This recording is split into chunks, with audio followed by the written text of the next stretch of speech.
In this video, we're going to talk about the EchoVision smart glasses being developed by a company called Agiga. They want to improve wearable technology for people who are blind and visually impaired and just make something better. Let's talk about it. Hello everybody. This is Carrie on Accessibility and welcome to another episode of the A11y podcast where we deep dive into the world of technology and accessibility. In past episodes and past videos, we've discussed other wearable tech such as the Celeste and the EvhoVision, the Meta glasses. A review is coming, by the way, and other videos as well, so make sure you're subscribed. But the EchoVisions are different. I think they have a lot of the benefits of the Meta glasses, looking just like a regular pair of glasses and having a lot of other functionality, like just being able to connect to your phone and listen to the audio that way. But it also has a button that can immediately describe your surroundings or perform OCR. And yes, it can perform OCR and not just summarize text. It seems to have all the power of AI and definitely a lot less limitations while still having that functionality that we in the blind low vision community really need and expect. I'll be sharing an interview with the CEO and CTO and they can explain further and describe it much further. I think that the EchoVisions may have the most promise and the most potential of all the wearables that I've discussed on my channel. And no, this is not sponsored. However, it is supported by the amazing COA members on both YouTube and Patreon. But a big special thank you to all the new members, Zach, Dave, Molly, Anukre, Dima, and technically Leonard. Thank you for all your support. Without further ado, let's move on to the interview, and I will meet you on the other side with some of my thoughts. Thank you and welcome to the podcast. Could you go ahead and introduce yourself? Hey, my name is Xiaoran. I'm CEO of Agiga. Hello, Carrie. This is Huasong, CTO of Agiga. Thanks for introducing yourself. And now let's just dive in because I'm actually very excited about what you guys have to talk about today. Tell us about Agiga and tell us about the product that you're working on. Sure. So we're making these smart glasses. It's called EchoVision. It actually can articulate the visual information into voices, as if so that when you wear it, as if there's someone right next to you to tell you what's around, so that though you don't have their vision, but you can still get all the information you like to have. And it looks like normal pair of glasses. I think that's the best part of it. In addition, we try to bring the latest technology to the pair of glasses.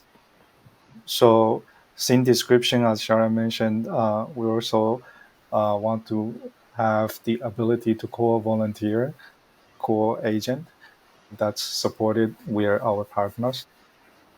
We like to make it open platform, so we'd be able to run some of the top favored apps by the community.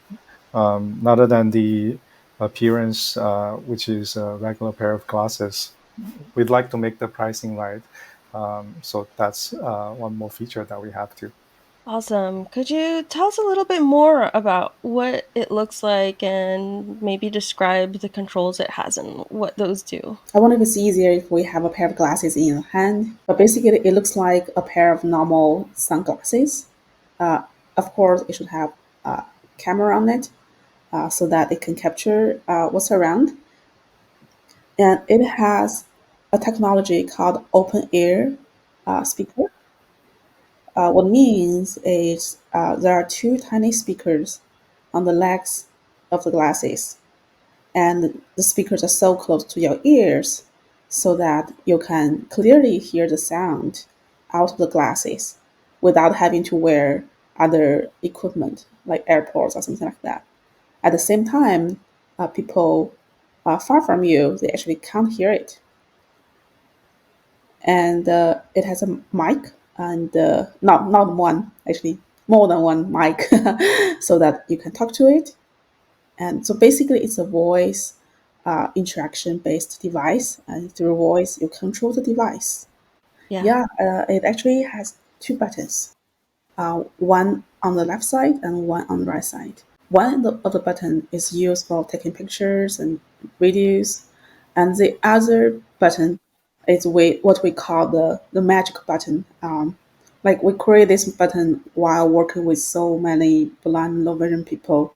Once you press a button, it will start describing the scene in front of you, so that just by pushing this button, all this happened magically, and you just start hearing this natural voice telling you what's in front of you. Are you able to ask follow-up questions? Yes, you could ask follow up like normal chat. So you could ask multiple follow-up questions, right? Yes. Is it able to read full documents? Like, can it read aloud something completely instead of just summarizing? Oh, this is a great question. Actually, we got lots of requests while we work with the community. People say, "Oh, I want to be able to read this letter out as is, instead of just telling me, oh, it's a letter from PGE or this is a letter from AT&T. I wanted to be able to tell me every single word written on this letter so that I can make the judgment what's need to do with this letter. Or sometimes people just want to read a book and they want the whole page to be read out line by line. And that's what we are going to support as well. How do you activate that, the description versus something like OCR? Right. So everything we'd like to make it available through voice command. Naturally, we'd like to support the trigger word, which is our product name, and then we can say read these texts or describe the scene to trigger the respective functionalities. Xiaoran did mention earlier that there's a one button click quick access to enable all these. So one button click would start the scene description. In certain scenarios, if we realize it's text, we're gonna read the text. So it will automatically try to judge whether it will read or do a scene description. Is that right? Right. So by default, it's scene description, but if it's clear enough that's a text, we're gonna read out the text Hmm. in more details. Does this work with an app or is this independent? Yeah, as Huasong mentioned, we actually integrate a few apps into it. And this is another demand we heard from the community is people want to have their favorite app on the glasses, like Be My Eyes, Era, Seeing AI. That's the things we already integrated or are in the process of integrating into our glasses. Are you able to use it without your phone or do you have to have a companion app for the EchoVision? Yeah, basically, like you'll need the companion app of the phone to set this up after you receiving the glasses. And when it works, there are two modes. One is direct connect to the home Wi-Fi. Another is to through your phone cellular when you are not in a Wi-Fi environment. So you could do both is what you're saying, right? As long as you have some kind of Wi-Fi or internet connection, it can do it independently or directly through your phone. Is that right? Yes, it can connect to the Wi-Fi independently, but it can also connect through your phone. So let's say you're connected to your home Wi-Fi, but you're not connected to the Bluetooth on your phone. Are you still able to use you're still able to use the AI. Is that right? For a scenario that the phone is not nearby, we obviously wouldn't be able to play the music from the Yeah. phone to the glasses, Mhm. but the glasses would be still working okay when there's internet connection. This usually is home Wi-Fi or some public Wi-Fi that glasses connected to. So, what are you able to do with the app aside from setting it up and everything?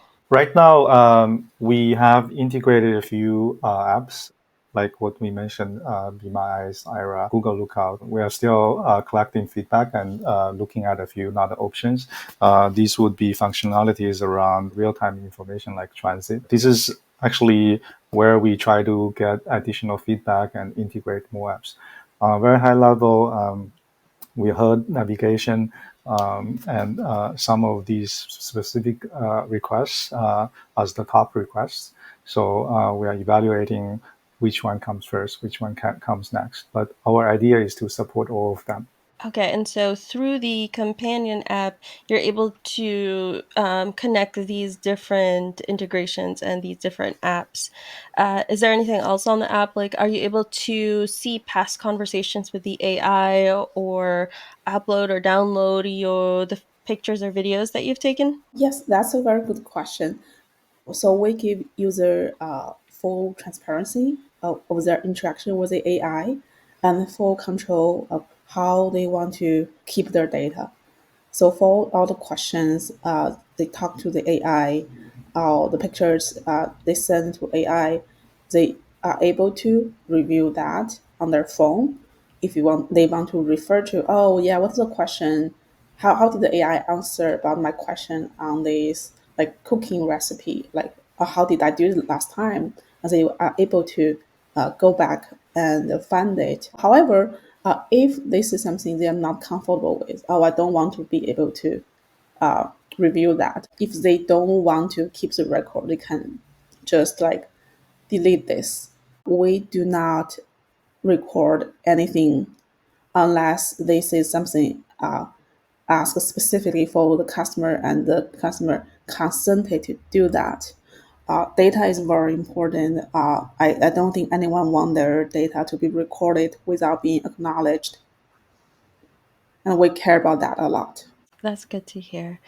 Now, I want to talk a little bit about the actual glasses. So, when you connect it to your phone, are you able to hear the audio from your phone? Oh yeah. So basically, the glasses is connect to your phone, and the glass itself has microphone and the speakers, and it actually can behave as Bluetooth headphones. After setup, whatever played on the phone can be played on the glasses. So basically, you don't have to wear the Bluetooth headphone anymore. Okay. So now a few questions from our COA members.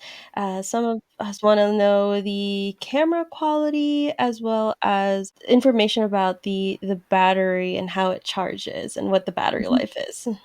Yeah, we have a 13 megapixel camera which can really provide like high resolution images and video. About the battery, the target battery life is 6 hours for normal usage. However, if you use video recording or streaming, that does have higher power consumption. So you may need to charge it more frequently compared with just use it to listen to the music or like ask questions periodically or taking pictures. Uh, that's considered to be a more like moderate use and the battery can last for longer. As to charging, what we provide is a charging case which has 3,000 milliwatt battery capacity, and it will last for a couple of days. And the charging case use a USB-C cable to connect to the power outlet, which probably everyone has nowadays.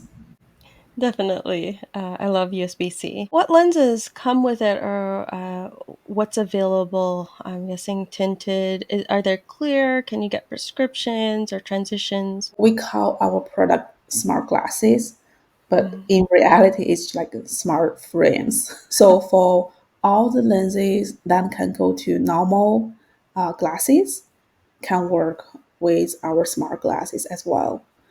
We do provide the option to choose from clear lenses, tinted lenses, or progressive lenses. And for the Mm. tinted, like we're still deciding what colors to provide, like how dark it is, and that's why we start doing this pre-order program to get more people involved into the uh, development of the product, giving us feedback so that we can really build the product that community wants. Mm-hmm. So one area that we'd like to hear feedback is, do we provide this additional clip-on sunglass capability? We were heard that sometimes the transition to darker lenses is not fast enough, or not transition at all at some shaded area, when the UV light is not shining on it. So that's why, for example, we are considering this clip-on sunglasses option. I would definitely like that, but we'll see what everybody see feedback from everybody. How do you see EchoVision in comparison to the Meta Ray-Ban smart glasses? When I see the smile on your face, I know you're going to ask something really hard. But actually, it's not that hard question. Um, as I said, we actually work with the community for a long time. We have about like 200 people in our test pool, and we visited lots of blind people's home, and we work with them. We provide services to them, free services to them. So I, like Huasong and I, we heard so much request from the community, like what they want for the smart glasses. So when Meta had their like Meta AI on the Ray-Ban smart glasses, we actually did a very good evaluation, and also we give the Ray-Ban glasses to the blind people to test it, and to so that we know this is not the ultimate device that the blind people want to have. It does bring some delight. However, uh, our community is requesting for more. People are looking for more detailed answer rather than just a very high level, superficial one sentence description. And people want being able to read text as you ask, like read letters or read books. Also, people want more dignity when using the glasses. Doesn't have to ask a question before to know what's around. They want to do this really like uh, secretly. I'm not sure it's what was the best word to describe this, but they want to do this without much awareness from other people. Uh, I think this is what the community really want, and that's how we define our products different from others. Huasong, you can add maybe. Yeah, so we provide all of these through a relatively open platform. So, for example, the computer AI model that we use is something we can let the user config, but we make some default choices. The apps and functionalities, we'd like to work with partners and make use of existing um, um, capabilities that's already there, loved by this community. So when there is a need for OCR, for example, we try to utilize what's the best app out there that can do OCR for this community. So all those, we take the feedback from this community and try to make the classes designed, built for this community exclusively. I really like what Sharon was talking about the discretion. I've been there where I use the Meta Ray-Bans and I'm like, hey, Meta, look and read this or describe this. And first, it can take a long time to say over and over and over again, especially if you are in a place where, like a mall or something, where you have Yeah, to say it over and over again. But great. also, I've been there where people don't understand what you're doing. Mm-hmm. They get very Yeah. confused. So I really like having just that one click button and it knows what to do? I think the reason why is our product is designed with the community and for the community. And for Meta, because it's such a huge consumer base, and they can't really tailor all the details for this small group of people. And that's a luxury we have. So that is actually a perfect segue for my next question. Mhm. How did you develop this product and what's the backstory? How long have you been working on this? Oh, wow. I can talk a long time about this. Uh, so maybe let me start a little bit about my background. So actually, Huasong and I, we both work a long time in the industry. Before doing this startup, I have like 15 years experience in building intelligent devices. The longest stage company I worked as is Amazon 1126. So it's a subsidiary of Amazon. It's also some people say it as like secret uh, lab.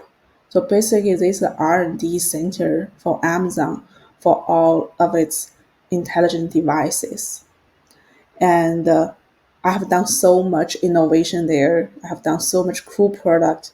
Like 15 years ago, I was working on an augmented reality product. And I have done like smart cameras, I have done smart locks, smart refrigerators, and smart so many things. The most famous thing, like everyone knows, is Amazon Alexa, the Echo devices. So basically, I had a long track record of being able to innovate and uh, produce, ship these kind of devices. For this EchoVision product, we actually started working on it at the beginning of this year. During the conception and early stage of our product, we involve the blind and low vision community. I think the reason why we do that is, uh, like Huasong and I, we are sighted, but we really want to make sure the product is a great product for the community. So at very early time, we involve the community in. We work with lots of people. They give us feedback, and they actually sometimes help us define the features. I think this is very important for us to be able to build a great product. So maybe it's a good timing to mention our company name too. So we call ourselves Agiga. That means artificial general intelligence and general availability. So we really like to bring the latest technology to everyone. And we'd like to start with the blind and low vision community. That's where we see our background, experience, and passion really crosses. That first area that really we can make contribution to is to bring the latest AI and computer vision capabilities to the low vision and blind community, to the blind and low vision community. And we've been hearing that the glasses shape is a natural shape that really work for all these scenarios that people like. Yeah, thank you for bringing this up, Huasong. Right, the mission of our company is trying to like give everyone the access to the latest AI technology. Um, like previously, it's often the time. Okay, the companies work for the mainstream people first, and then they maybe shed a light through accessibility for the community. I don't think that's the right thing to do. For the blind and low vision community, we deserve a first class seat in using the latest technology, especially the latest LLM based multimodal AI can really revolutionize how the blind and low vision people live. Like it made using this technology much easier. It gives much accurate information, and it's much faster. I feel this is what the blind low vision people really deserve, as they have been suffered so much in the past. And when we have this latest technology, we really want to adapt this to this community. And when and where is EchoVision available? And how much is it? Yeah, thank you, Carrie. That's a good timing for us to promote some of our pre-order now. So if you go to our website, echovision.agiga.ai, you can already start ordering it. This is pre-order for $99 deposit. The final price is $449 before our pre-order ends. But again, we just need to put on $99 as deposit. The actual shipping date is Q2 next year. Before the shipping date, if you already pre-order, we'd likely come back to you and work with you to get additional feedback on the final form factor, the lenses, for example, and also our software functionalities. And also, if you pre-order, we have a list of added benefits like no subscription fee forever. So there's a $99 deposit, Mhm. and in total it'll be Mhm. 449. Right. Right. And Basically, you pay 99 mhm, now, and when the product is ready to ship, a week before that, we'll ask you to make the rest of payment, which is $350. And then after receiving that money, we'll start shipping the glasses to you. That's mhm. what happened. Yeah. And after pre-orders, what will the price be? After pre-order, the price will go to its normal listing price, which is $599. Okay. Now tell us a little bit about the subscription. Do you know how much it'll be, and what will the subscription provide? Yeah, that's a very good question. So, to be honest, we do not have a good price for the subscription yet. As the technology is evolving so fast, there are surprises in AI every day. So 6 months later, this price, the cost of being able to support so many services running on the cloud will be much more reduced. And second, uh, for people who do pre-order, actually we provide lifetime free subscription for them. Basically, this isn't something you need to worry about. Like it saves you, like, I don't know how much money forever, but if you do pre-order now, you do not have to pay for subscription, even if we start charging that. Yeah, so as Chara mentioned, we are still figuring out what value we can bring if we really start charging prescription. This would be added benefit and functionality and easy of useness. For the most part, we give free upgrades of the software. But if there's really something we have to pay to get that additional service outside our company, we have to somehow carry on with that. So that's one area we are looking at how to balance the additional value we bring and some of the cost that we need to cover. Are you saying that if somebody gets the glasses, they don't necessarily need to pay the subscription to still use the basic functionality? Yes, the functionalities that we've been discussing so far, like scene description, OCR, calling volunteer and agent for help, we don't charge anything. Obviously, if it's agent that comes from IRA, people still need to pay for IRA subscription. But from the glasses that we provide, we don't charge any subscription fee. We are talking about, for example, if there's charges for subscription from Agiga, it will be, for example, some type of personalized voice conversation capability. It could be some software capability that's provided in edit independent of the glasses. Those are the additional value we're still evaluating and trying to bring together with the glasses. But we don't really have a final number and what we provide. Okay, that's good to know that the subscription is something that's optional and would add more benefit, but it's not something you have to pay to get the basic functionalities. That's very good to hear. Yeah, I think we really want to leverage the computation you already have on the glasses and on the phone, so that it's fast and also it's free for you. And we try to make the glass as useful as possible without you having to pay the extra money. A question I've been asking everybody on the podcast is, what do you think contributes to assistive technology being so expensive? And how are you able to price EchoVision, or what led to the decision to price it at $449 for pre-order, $599 for regular price, when a lot of other technology out there that is in the AT market is in the thousands? This is a very great question. It's really hard to answer. Let me try to share my observation in this industry. It might be right and might be wrong. It's just my personal opinion on this. When I first started looking at the product in the AT market, I was totally shocked by how expensive they are.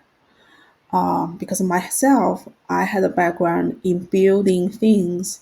I had a background in doing AI, and I am like I'm in the founding team of Alexa. We have such great, awesome product, which is only $25. So it's uh, such a surprise for me to see, oh, there's the watch that can talk, can only tell you the time. That's $25. That's too expensive. I think one reason is because lots of product is specially made for this single use case, and that made the manufacturing itself a little bit pricey. Because overall, in the hardware world, if you build something that does not have a high volume, the cost of building one single devices has to be distributed by the number of devices you build.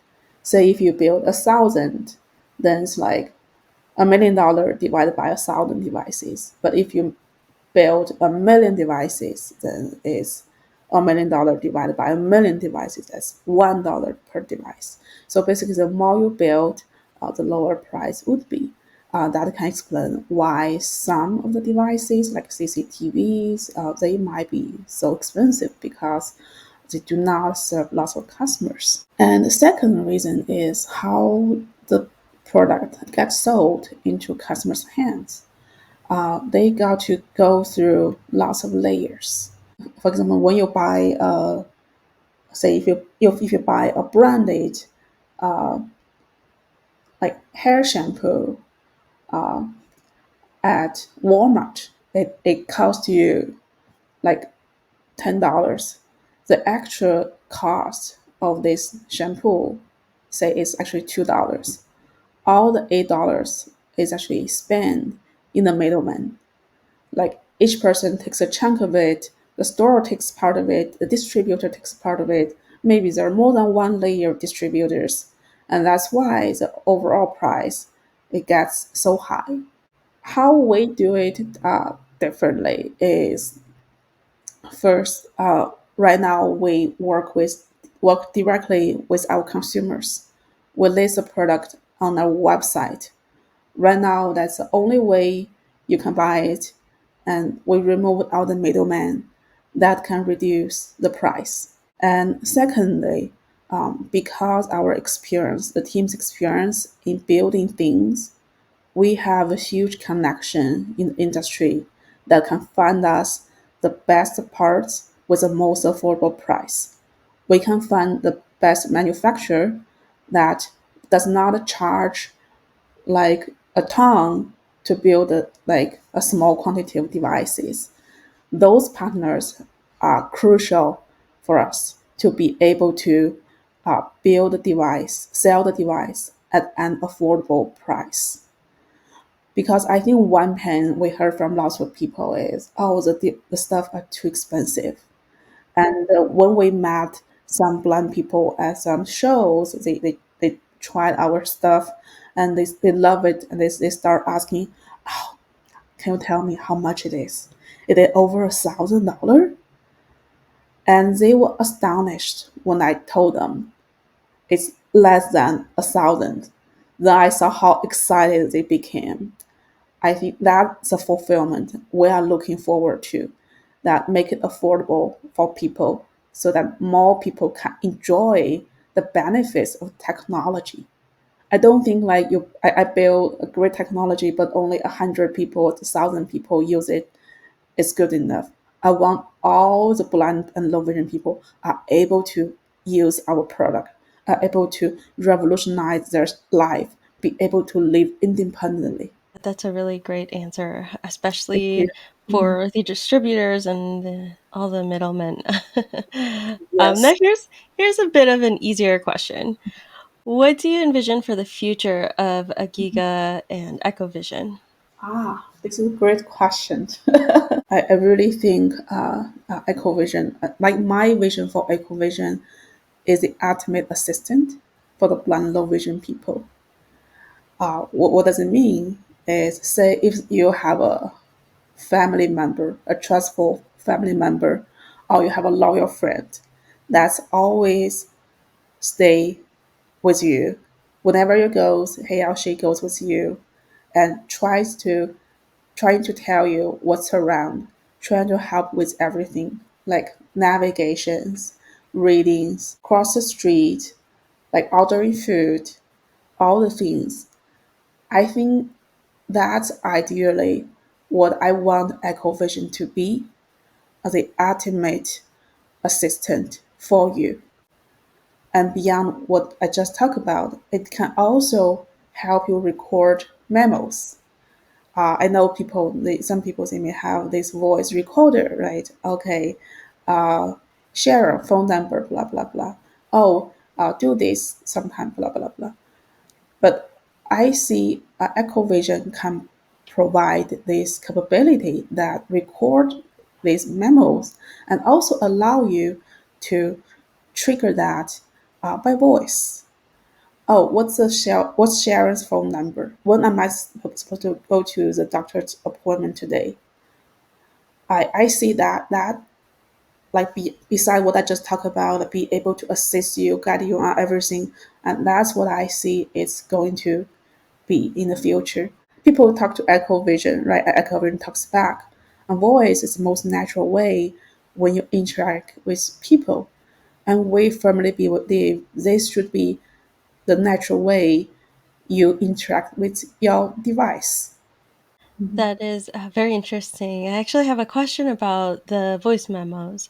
Does Mhm. that is that similar to dictation where it transcribes it and it remembers it, or can you actually listen to the actual voice memo maybe through the app or listening to it, or some way accessing the actual recording? Yeah, so basically, this is a new feature. It's in its early days. We are developing with our community. Mm, It's not the voice memo you have on the iPhone. Basically, you do a long recording and you can listen to it later mhm. on. It's more like you have something you want to make a note. You send it to this voice memo, and and when you want to read the note, you can go back to the memo and find the note you wrote down earlier before. Mhm, so it would be stored as more of a textual instead of audio. Is that right? Uh, yes, Okay. yes. Do you like it better if it's stored as audio? This feature is still early. We want to add it uh, in the product as a future like AI feature. But now Mhm. it's early. You Mhm. still have the chance to shape it. We'd like to hear your voice on. I'd like to hear your feedback on this.